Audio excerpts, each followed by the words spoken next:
Hello, I'm Nick Finelli, host of the Charlotte FC podcast. Today I'm sharing a conversation I had with Omar Jorge Peña, CEO of Compare Foods Supermarkets, a family owned business started in Charlotte and a huge supporter of Charlotte FC.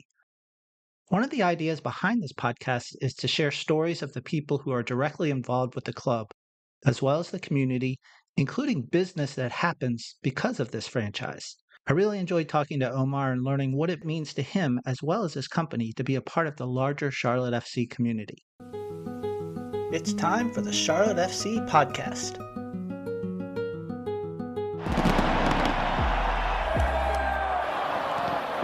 Blocked, Kuzak's gonna get it back. Westwood, rather Vargas, the touch, the finish! Gone! The Alba, whipped in, good ball! Oh! Christian Kalina, a save to save the season! Crowd belongs to Charlotte! And Charlotte FC, if the results hold, have clinched its first playoff berth in club history.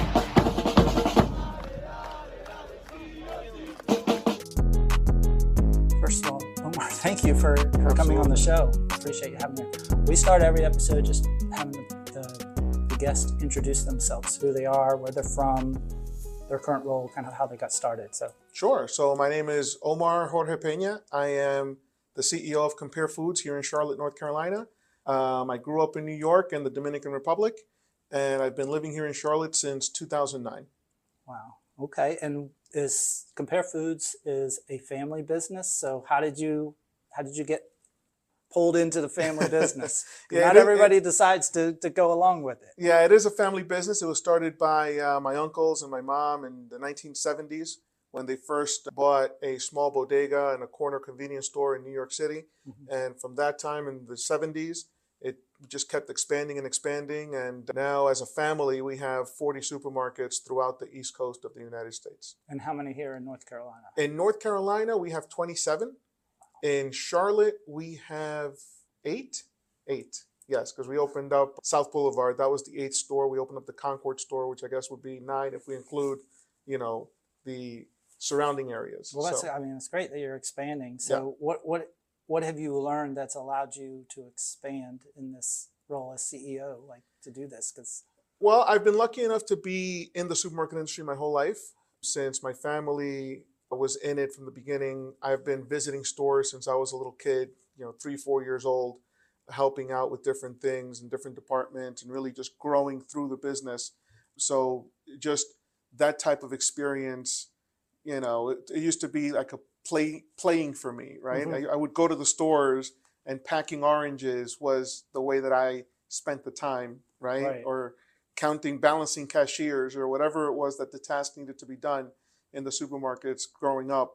And then when I came in as a more senior executive role in 2009, 15 years ago now, Mm-hmm. that was a whole different set of skills that I needed to learn how to manage people and learn about financials and forecasting and a lot more of the business aspects instead of the more operational day-to-day pieces of running the supermarkets. Was it more hands-on or did they say, hey, go to school, learn this, and come back and work with us? Like, how did... It was a little different than that. I'm the one that made the decision to go out and get a more formal education, right? So when I was in undergrad, I went to St. John's in New York. Mm-hmm. And at some point, somewhere between my sophomore and junior year, I decided that I wanted to go to law school, right? So I went to my family members and I said, I'm going to have to take a break from being the cashier manager for a while, right? I want to study for law school. I want to take the LSAT. And I did that. I went to law school. I graduated, passed the bar. And I was working as an attorney in New York. I kind of thought that I was out of the family business. Mm-hmm. And then when the opportunity came up where there was this opportunity to move to Charlotte to operate the stores that were here in 2009, I had a family member that was doing that job. He wanted to go to Washington, D.C. and open stores. Oh, wow. So since he was leaving and this opportunity opened up and, my family decided that I would be the right person to come and kind of run the operations here in Charlotte. Was that a tough decision? Like, I mean, you did all that work to be a lawyer, and then all of a sudden, like, and I don't know, how many years was it that you were in? That I worked as an attorney? 2 years. 2 years. Okay, Yeah. so it wasn't too long, but it was No, it still wasn't like too long. Yeah, I was in New York. wait, I just got this. So at first, yes, right? But when you realize how important the supermarket is it's almost like the nucleus of a community. And people don't think of it that way. People think of church or they think of different things as kind of being what brings community together. When you spend a lot of time inside a supermarket, you realize that a supermarket is just as valuable as a community center as any other location, as a church or a traditional community center or any other place, a school, any other place where the community is gathering. A supermarket is just as important.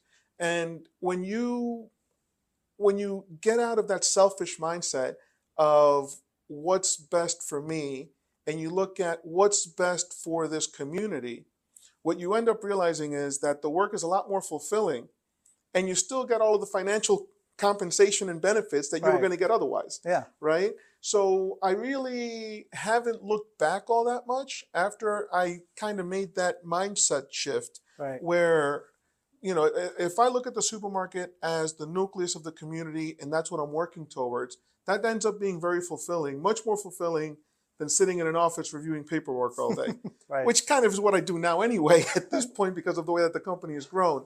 So that's very fulfilling for me. And I do still use a lot of my legal training in the way that I operate the business. So that education, I don't think was wasted because I've been able to apply a lot of it to our growth strategies and the way that I manage the company. So it was worth it. And so I'm assuming you probably do lots of store visits and things like that just to kind of get yourself into like, this is what's really going on. Every single day. Every single day. I have a joke that if I don't hear the ding of the cash registers for at least an hour or two per day, something's off, right? So it's almost been, I've been trained in that way where, you know, when you scan an item and it gives a little beep, I need to be hearing that beep a couple of hours every day just to feel like, you know, I'm in the middle of it. So yeah, that's important to me. And I think in a family business, I told you earlier that my family had a family business. I think you appreciate a lot of things better when you get to that level of kind of being in control or administrating things because you've probably done every single job that's in that store. So you know exactly how it should be. Yeah. Is that kind of how you feel? Pretty much. And, you know, in my case, I might have done them when I was 11 or 12 years old, right? So it might have been a while since I put the yogurt in the case. But I remember putting the yogurt in the case and looking at the yogurt and saying, wow, I did a great job. It looks really good. Right. Or packing out the cereal, doing that type of thing. But yeah, it's definitely, I remember I first operated a cash register at 10 years old. Right. And there was obviously someone there watching me. But I was the one, and back then we didn't have scanners. It was manually bringing it up on an old, you know, cash register and counting out change and doing all of that at 10. So yes, I there's definitely something to having gone through all of the steps. And now as I'm older and maybe not as involved in day-to-day operations of the actual stores, I'm not going out and packing shelves anymore, right? But I can kind of synthesize all of that and make it a very efficient way to run a supermarket. Because like you said, I do know how it's done, but I also now have a wider appreciation of how it could be done better. Right. And I think that's a lot of what we do, not just me, but us as a team, is always trying to optimize our operations to not just be content with, we've always done it this way, but how can we take what we've always done and continue optimizing it and making it more efficient and being able to do better every single day. So what kind of leader would you say your people say you are? Like what kind of style leader? I think you have to ask them, right? I think you have to ask them. I think there's, I obviously have strengths and weaknesses like every leader. I think probably my strengths are what I'm describing now is finding ways to integrate technology, integrate processes, and really make things more efficient and work better. I think that's one of the things that I do pretty well. Mm-hmm. As far as my weaknesses as a leader, there's a lot. I'm always trying to get better in that, but you'd have to ask them. I think we don't have enough time in your podcast for me to go down that entire list. That's fine. So before we get into any things with Charlotte FC, because that's a whole big thing too, what do you enjoy most about your job right now? like I said, that sense of purpose and community, right? I love getting involved with the different community organizations that we support and seeing the great work that they're doing and being able to have that back and forth of how can we help the community and then see how the community comes back and supports us in the supermarket. It's a really nice symbiotic relationship that we have in that way. I think that sometimes as business owners, we might get too focused just on the business. And we forget that there's a whole city out there that is supporting that business, right? So, going out and seeing what's happening with this nonprofit or that nonprofit or this church group or this, youth sports organization, that's really a rewarding part of the job. And then what's the most challenging part? The most challenging part, I compare a supermarket to a finely tuned clock with lots of little pieces.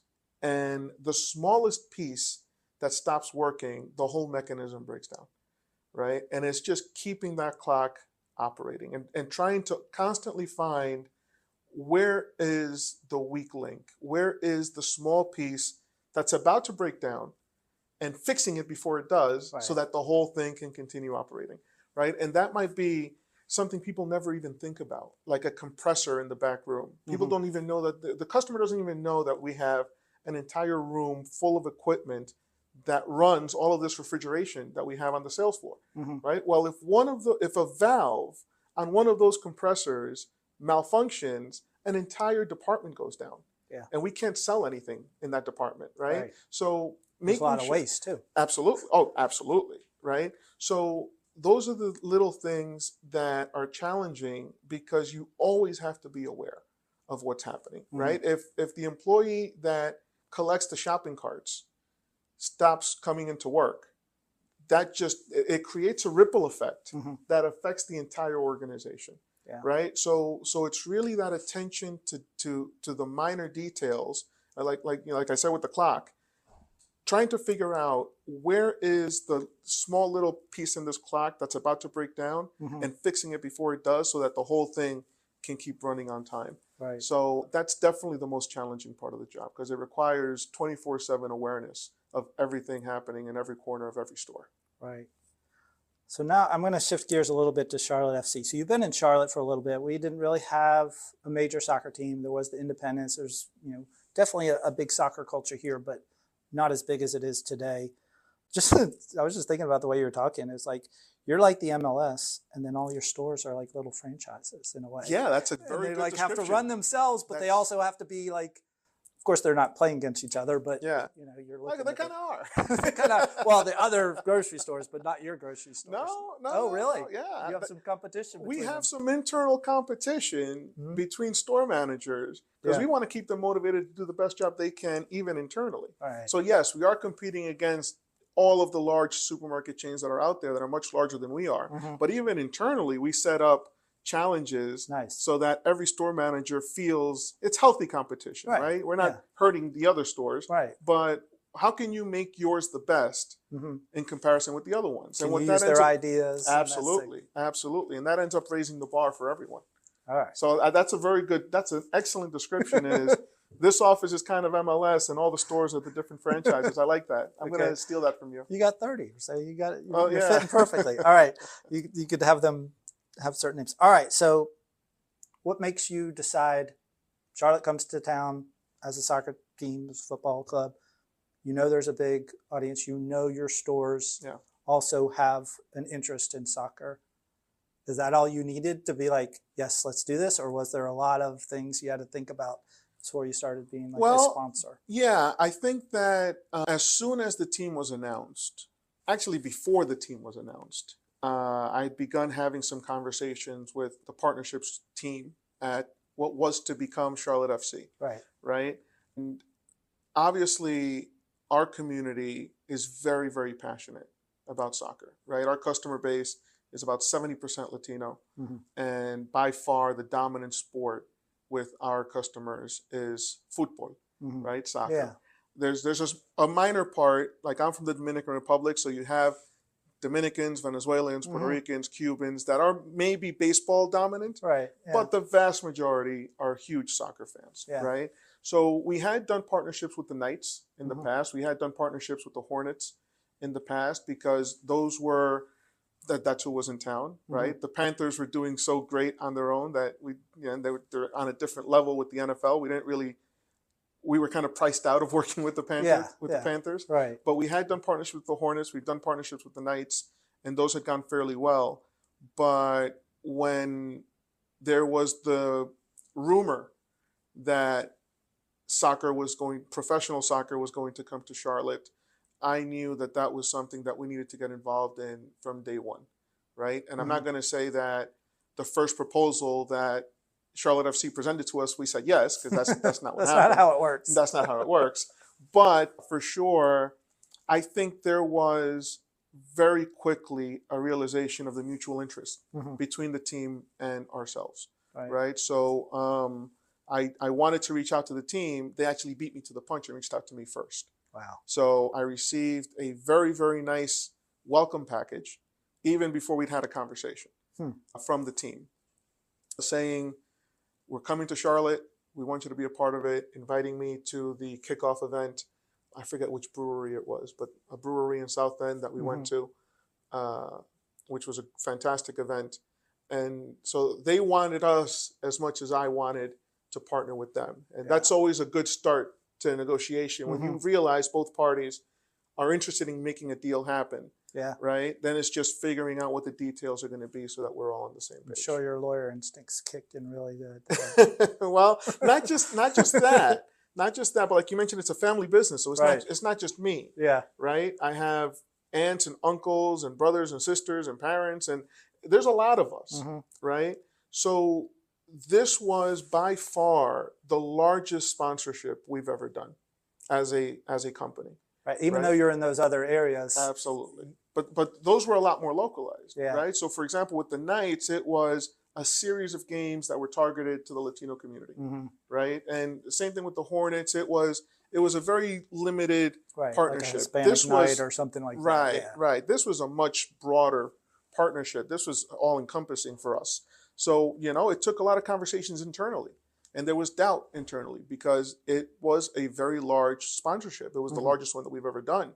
So to convince some of my family members that also had some say in the decision wasn't an automatic yes. Yeah. So there was a lot of back and forth to find where that sweet spot was going to be, where the team felt that it was worth it for them and we felt that it was worth it for us. And I think that, all of us were very happy when we were able to reach what that point was.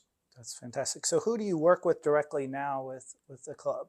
So our main contact is Denny Smythe and then Natalie, who is her supervisor. Yeah. But we've got a great relationship with a lot of people in the organization, going from Joe LeBeau all the way down. The HR director used to be our HR director. Oh, so wow. even to that level, that has nothing to do with us directly. We have a connection with Charlotte FC through that. But Denny is our day-to-day contact, and she does a fantastic job kind of mediating or facilitating whatever it is that we need to do to make the partnership as successful as possible. So if you can explain any details, what is your sponsorship or your involvement with Charlotte FC? Like what is it that they get? What do you get out of it?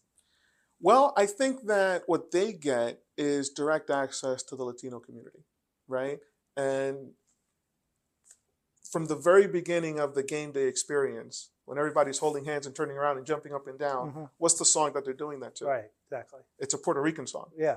Right? Well, it's not a Puerto Rican song. But it's a song. It's a song by a Puerto Rican artist, by Farruko. Right. Yes. So the Latin influence in the stadium is undeniable, right? Like we are. I don't want to say we're the majority of the fans, but it feels like we are, right? Because even from the music, from the chants that are in Spanish, from the pregame festivities with the drums and everything else, right? So the Latino population is such a vital part of that game day experience and what makes these games so much fun for everyone, right? We give them direct access to that community because they're shopping at our stores, right? They are our community, right? So that's what the team gets out of it, right? And I think they realized very early on that for the team to be financially successful, it needed a direct line into the Latino community in Charlotte. And that's really what we provide, right? I'm not going to say that every Latino is shopping with us, that's not true. But a very, very large percentage of the Latino community in Charlotte is shopping for their groceries with us, right? So they're in our stores every single day. And that's a very great access point for the team. And then what we get out of it, obviously, is the visibility during the games and everything else that we're doing. So they're opening up the non-Latino market for us, and we are opening up the Latino market for them. Yeah. So that's why it works so well, right? Nice. So that other 50%, let's say, of fans that are not Hispanic or Latino, they are getting to see Compare Foods over and over and over again inside the stadium, and they're seeing us on the social media and everything else that we do. So that's why it works so well, because we're both getting significant value out of the partnership with each other. Right. And so some of the specific, do you have a specific thing that you're like, wow, I really enjoyed this, like this made a difference, having our logo going across the banners, or, maybe it was on a poster, like, was there something you're like, hey, this is kind of cool? We're always fine tuning. I'm still trying to win the dance contest during halftime myself. I want to get my own gift certificate. Are you in the supporter section? No, you got a box? No, I'm not in a box. But I'm not in the supporter section, which looks intense. That looks like fun. Well, I just said you go to your stores. I figured you might go to the supporter section and hang out with them a little bit. I might, right? But no, during halftime, I'm up there dancing with everybody else, trying to get the camera and see if I can win the dance cam. But I think the whole halftime program that we sponsor has been really successful. I love the way that the team has integrated our branding into the halftime program. Cynthia, our marketing director, who's kind of the one in charge of the relationship day to day from our side, she's done a great job working with Denny to maximize the visibility of the brand, right? So before we only had the top banner that was going around, and then eventually we had the top banner and then the bottom banner, but they weren't synced up. Right. Now we have them synced up. So there's times that you're in the stadium and all you see is Compare Foods, and it actually looks pretty cool. Yeah. Not just because it's our logo, but just because of the way that it's coordinated. I don't think any other sponsor has coordinated it in that way, right? And that's a testament to Cynthia and Denny working together and to make that happen. For that. Yeah. Right, exactly, exactly. Maybe you should cut that out, because I don't want the other sponsors stealing that from us. We can say you did ask it. No, I'm just joking. But also for us in store is really important, right? Yeah. So one of the first things that we talked about was having player appearances inside the stores. Yeah, and we weren't noticed that right away. But we weren't able to do it the first year. There was just they had to coordinate with MLS, and there was some complications, and we couldn't do it. We did it last year, and it was a massive success. Yeah, right, where we had Kerwin Vargas, Enzo Copetti, Kalina, and the backup goalie, Cisniega. They all made store appearances, and we had amazing turnout for that, right? I think they did the same at another sponsor, and it didn't go as well as it did with us. So that was also a way for the team to see, oh, wow, this is really resonating at Compare Foods, right? When it didn't really resonate when we tried it over there. Right. So it's just a testament to how passionate our customers are about the Charlotte FC experience. Yeah, and like you said, your focus or your vision is this community together. So it would make sense that the community would come when you have somebody there. That's exactly right. That's exactly right. And the players feed off of it, right? So it's funny to see Kerwin Vargas just shopping in our store. Yeah. Right? He just goes in shorts and flip-flops into the store to do his shopping. Right. Right? And he's just another customer walking around the store, and every once in a while somebody will recognize him. But when he did the appearance, the store was packed. Right? When Copetti went, and the same thing with Copetti. Copetti just went to our bakery, when he was still on the team. Right. He went to our bakery just to buy bread. But when he went in as Charlotte FC striker Enzo Copetti making an appearance at Compare Foods, it was just a madhouse. And he stayed extra time, and he loved being with the fans. And it was a great experience for the fans that got to feel close to the player, and also for the player to realize the impact that they're having on the community. And we were just the meeting point for that to happen. Yeah, I think it goes both ways. Like you said, on the player end, they feel that, and they want to be a part of it, and kind of, be welcome and just understand like what's really happening. But then on the other end, the fans and the supporters, they want to be as close as they can to the players and Absolutely. really know it. So I think everybody just gets a win out of that. That's Absolutely. pretty exciting. Yeah, it's great.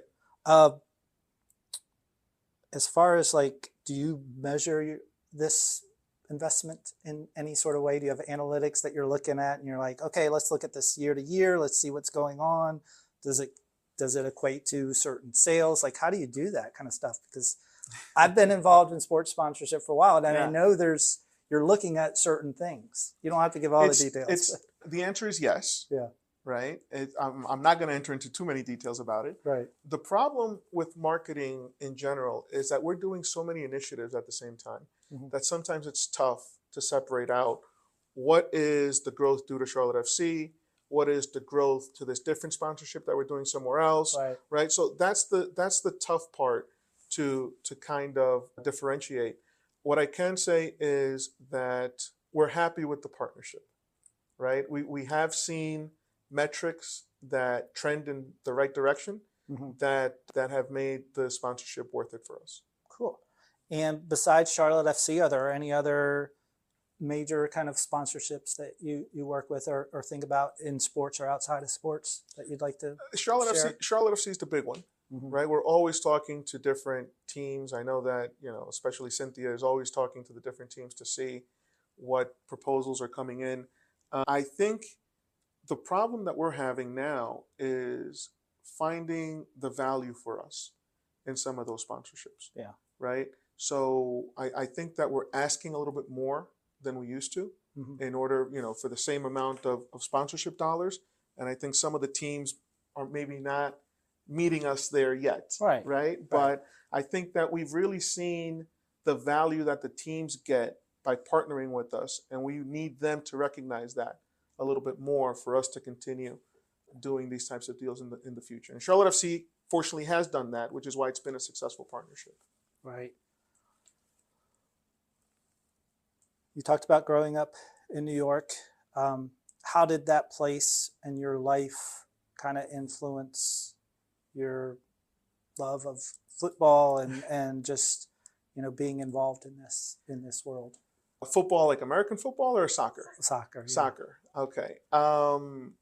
My history with soccer, I used to be just a World Cup watcher growing up, right? I didn't know much about soccer. Again, I'm from the Dominican Republic. My sport has always been baseball. I can give you baseball stats from the 80s and what the Mets did in 86 and 88 and 92 and so on and so forth. You were Mets, not a Yankees. Well, I grew up in Queens. Okay. Right? Makes sense. Yeah. So basically, I was born in the shadow of Shea Stadium. Yeah. Right. And my first baseball memory was at a Dominican Winter League game in Santiago, Dominican Republic, which is an incredible experience, which I still love to this day. To me, that's what baseball is supposed to be. Right. My first MLB experience was Shea Stadium. And I remember it was like walking into a dream, seeing grass that green and the sun shining down. And I still remember it like it was yesterday. I was maybe 9 or 10 years old. Yeah. So baseball is for certain my first love. Right. That's never going to change. But I remember those Brazil teams in the World Cup with Ronaldo, Ronaldinho, Romario, and that team. And I loved that Brazil team. And then when I was in law school was Messi's first World Cup with Argentina. And I think he was 16 years old or something. Yeah. It was super young. Very young. He wasn't a starter. He was coming off the bench, right? And there was a player on Argentina, Carlos Tevez, who was kind of the striker before Messi took his position. Yeah. Right. And I loved the way Carlos Tevez played. And I would watch Carlos Tevez play for Argentina, and I became a huge Argentina fan. So I'm really upset about Capetti leaving, right? But I just became a huge Argentina fan. And so this last World Cup for me, I'm not from Argentina, but I felt more Argentinian than any Argentinian because it was super emotional for me when Argentina actually won the World Cup, the last one. So that was kind of my introduction into soccer. I love La Liga. Right. So I watched the Barcelona, Real Madrid, Sevilla, Valencia, all of those teams in Spain. That's kind of my European league. Right. I don't follow the Premier League as much. Yeah. But I'm more of a La Liga guy. And the other thing that's made me a huge soccer fan is playing FIFA and Just PlayStation. video. Yeah. Yeah. So me and my cousin, or my cousins and I, have a kind of internal FIFA league Oh yeah. that we play against each other. Yeah. Right. And you can play from anywhere now. That's so it's exactly like, right. That's exactly right. So whenever we get together in person, we have FIFA tournaments. Yeah. Right. But even, when we're not, like Yeah. once a week, we'll get together and play FIFA. And, Oh, that's neat. I'm the worst out of all of them, but at least it's still fun. Yeah. So all of those things have really developed a real soccer fandom in me, right? And then obviously with the team coming and MLS becoming such a big part of the city, that's just deepened that even more. Well, Charlotte has esports player. Do they? Yeah. I know that they have an and esports he's- program. Wait a second, because last year we got a new person this year, and I totally forgot. He finished really well, but I think he is Latino. So, Really? Yeah. So my cousin Ariel is probably the best one out of all of us playing FIFA.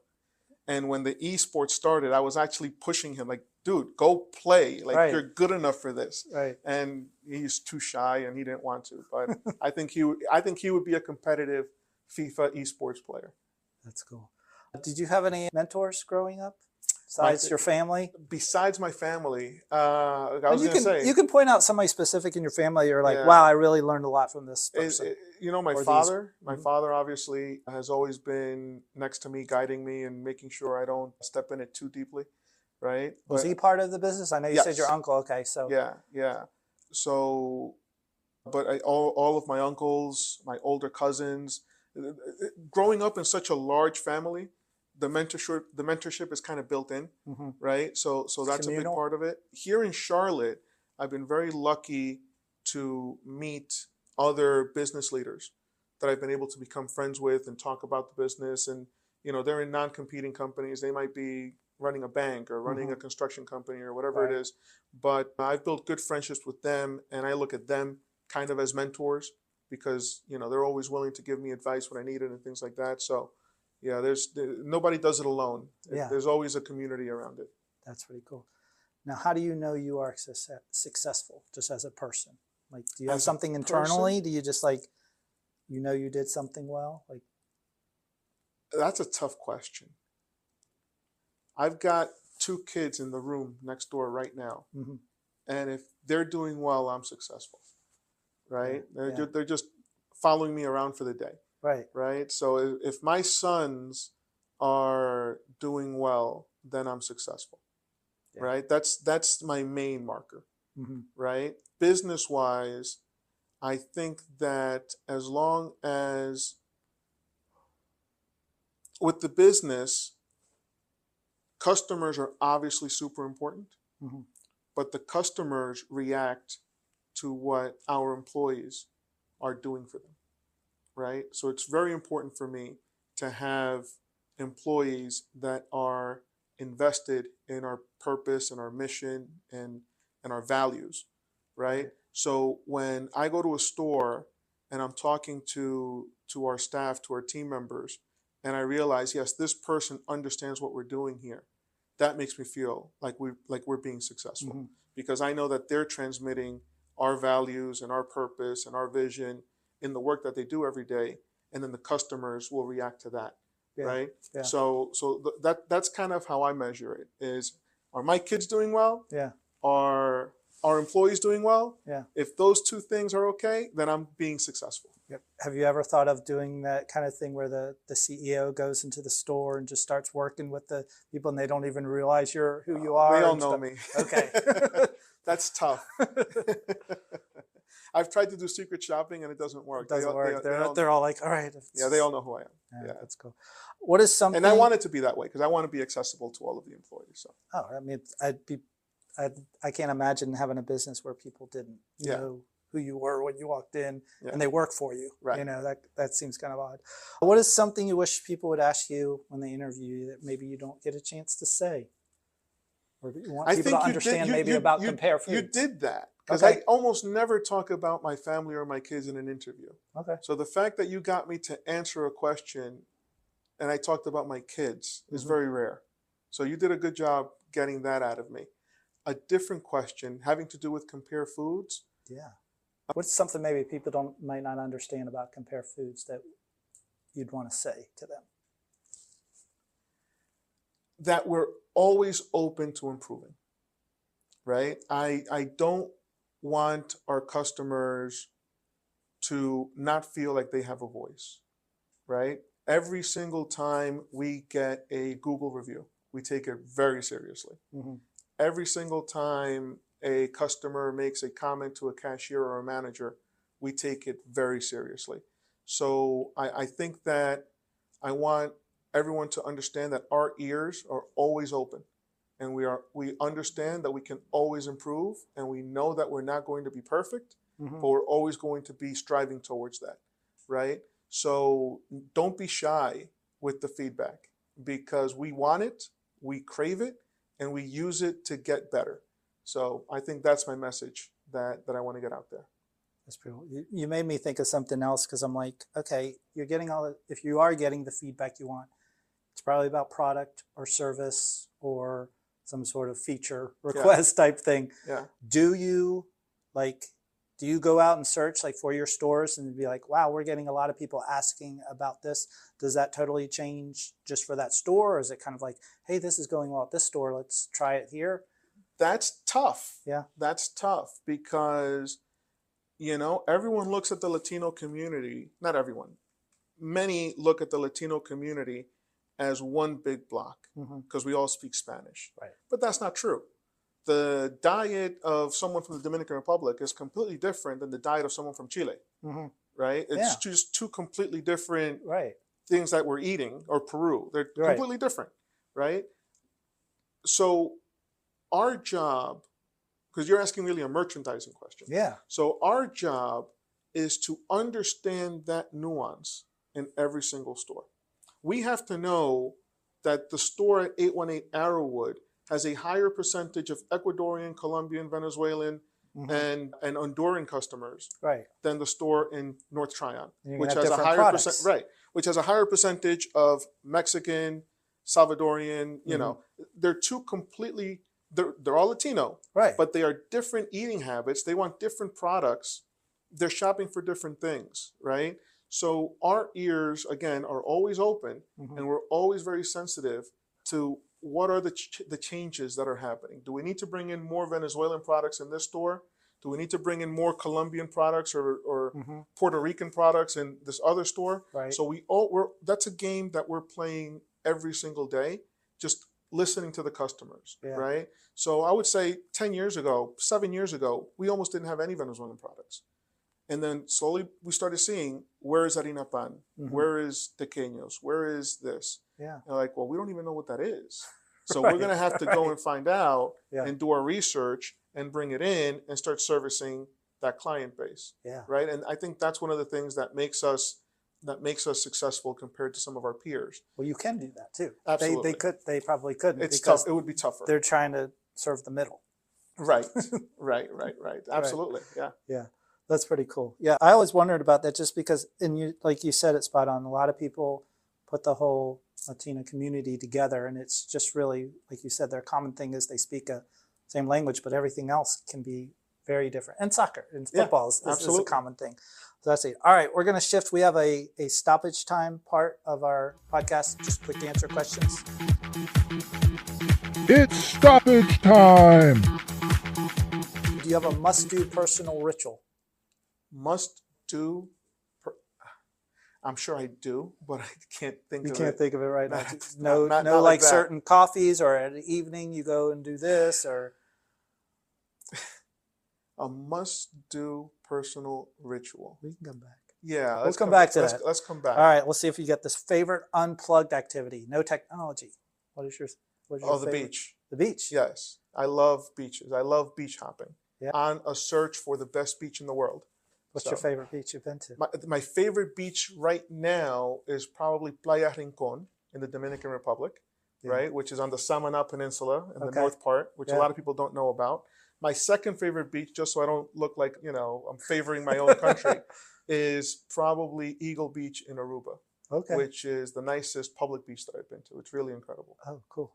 Sounds nice. Okay, and do you have a go-to snack while you're watching a match? Peanut M&Ms. Peanut M&Ms. I have to have peanut M&Ms. Okay. Yeah. That's cool. So design is in lots of things, from physical things to like internal things. What component of design impresses you?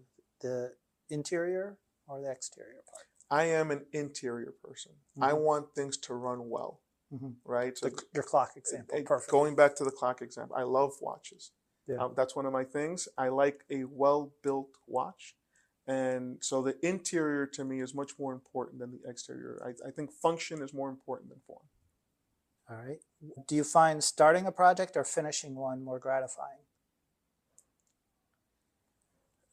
Projects are never finished, right? I think the journey is the gratifying part, right? The start, you get that initial adrenaline rush. But to me, there's no project that's ever finished. You're always fine-tuning it to make it better. All right. What recharges you? The beach. The beach. All right, we got to get you a beach trip. Are you a summer beach person or you go whenever? It's the winter? I'm a whenever beach person. Okay. Right? I will go to the beach any time of the year. Okay. Yeah. If you were a current player on Charlotte FC, what player would you most be like?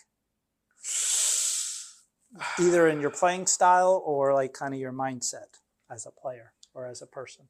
I